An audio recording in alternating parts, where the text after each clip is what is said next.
Yami TV.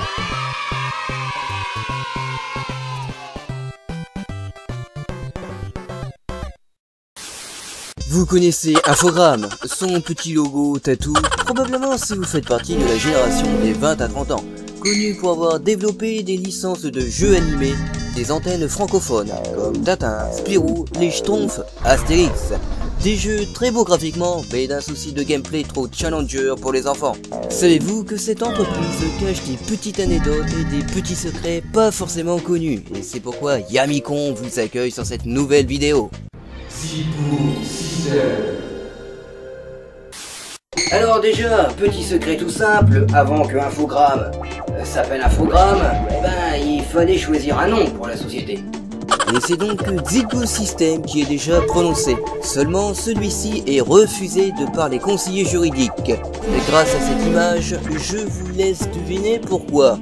Ah, ils avaient un bon sens de l'humour, on peut dire ça comme ça. Je t'en coulerai. C'est alors où vient le deuxième nom de la fusion entre informatique et programme, d'où Infogrames. Et attention, Infogrames, avec un seul M. Va savoir pourquoi. Moi j'avais cru que c'était la fusion entre Instagram et puis piqué collégramme. Mais bon, après chacun son point de vue. Logo. On comprend le lien fort qui lie l'informatique et les programmes de par le tatou.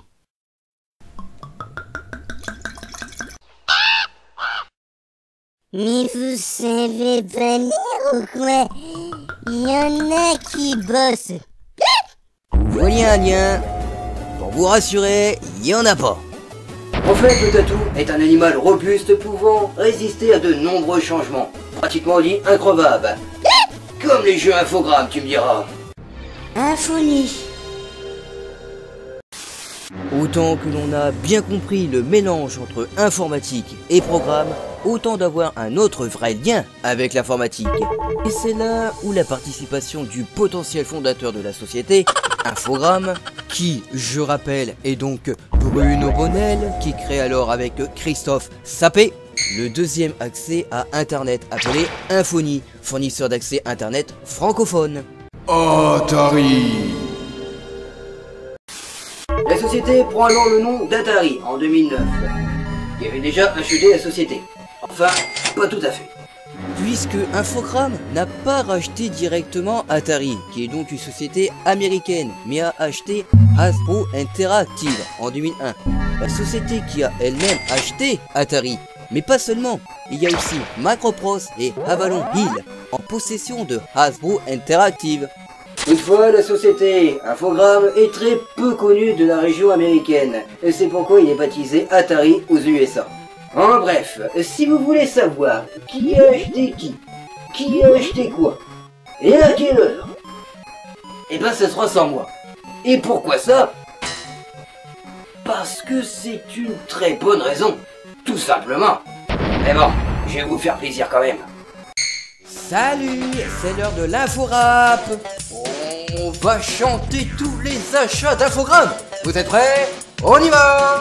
Ochon, Gremlins, Accolade, JT, Interactive, Atari! Achetez-les tous, achetez-les tous! Achetez-les tous, achetez-les tous!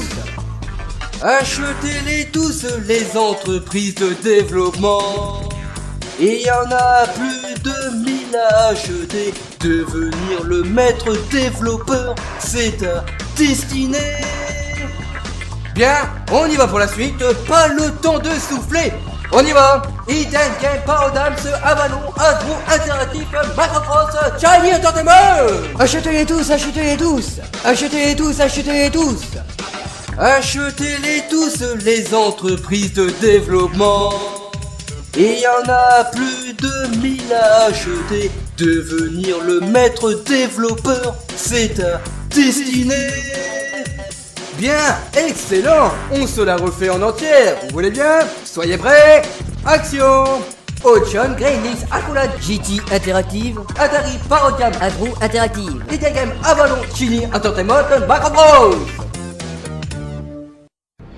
Pas que des jeux durs. En généralité, tous ceux qui ont joué à des jeux Infogrames ont des souvenirs assez dramatiques de la situation, concluant que les jeux sont tous mauvais. mais c'est dû au défaut du gameplay. Car au final, Infogrames se débrouillait très bien au niveau graphique, il faut avouer. Et pourtant, il y a eu des jeux Infogrames qui nous ont un petit peu attirés. Hein. Ça prouve bien que Infogrames est capable de produire des jeux intéressants. Une fin de loup. Un jeu très bien accueilli des rédactions de jeux vidéo, dans un univers qui se passe dans le monde des Looney Tunes. Vous incarnez Ralph, un cousin du grand coyote qui aura pour mission de capturer tous les moutons de Sam. Le jeu est construit sur différents niveaux. Vous devrez capturer un mouton à chaque niveau. Et pour chaque capture, il faudra faire appel à votre réflexion pour amener à bien cette mission tout le long du jeu. Bien que le jeu ait été accueilli d'une bonne manière, celui-ci ne sera pas une réussite commerciale, vendu pour 120 000 exemplaires. Alors, Infodark.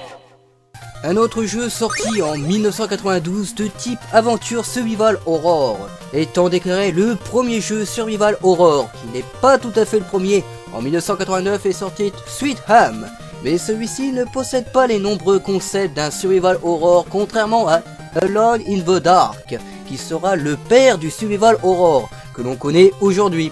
Le jeu étant très bien accueilli, et celui-ci se voit poursuivre de 4 autres opus pour ce titre.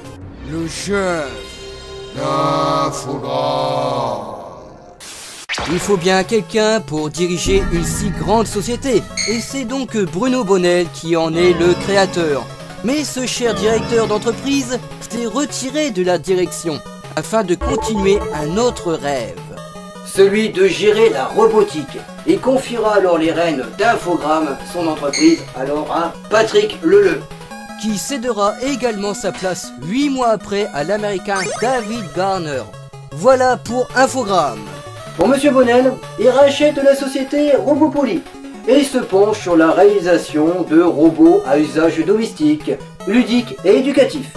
Mais encore, il sera auteur de 2 livres au titre de Viva la Révolution, une nouvelle étape pour l'humanité, et Pratique de l'ordinateur familial Tessas Instrument niveau 2. Vive les titres en rallonge. Donc voilà, c'était les petits secrets d'Infogrames que tu ne connaissais peut-être probablement pas. Et si c'est le cas, tu peux alors enrichir la culture générale de tes amis gamers, en partageant la vidéo, et mettre éventuellement un petit j'aime si tu as aimé la vidéo. De toute façon, c'est comme dans toutes les vidéos que tu verras, tu entends partager j'aime. Donc tu dois être très habitué. Pour ceux qui se posent la question, mais qu'est-ce qui est devenu Infogrames maintenant à l'année 2017? Malheureusement, Infogrames nous a quittés il y a déjà 4 ans de ça, en liquidation judiciaire depuis 2013. Donc malheureusement, vous ne verrez plus Infogrames. Alors si tu as aimé cette vidéo, je te recommande celle-ci. Les 5 sociétés de développement de jeux en France. Oui, je sais, tu connais Infogrames. Oui, t'en connais un. C'est cool. T'en connais probablement un deuxième, en tout cas 2 noms. Mais il reste encore 3 autres que tu ne connais pas. Eh oui, et ça pourrait t'intéresser. Donc, action et bonne vidéo!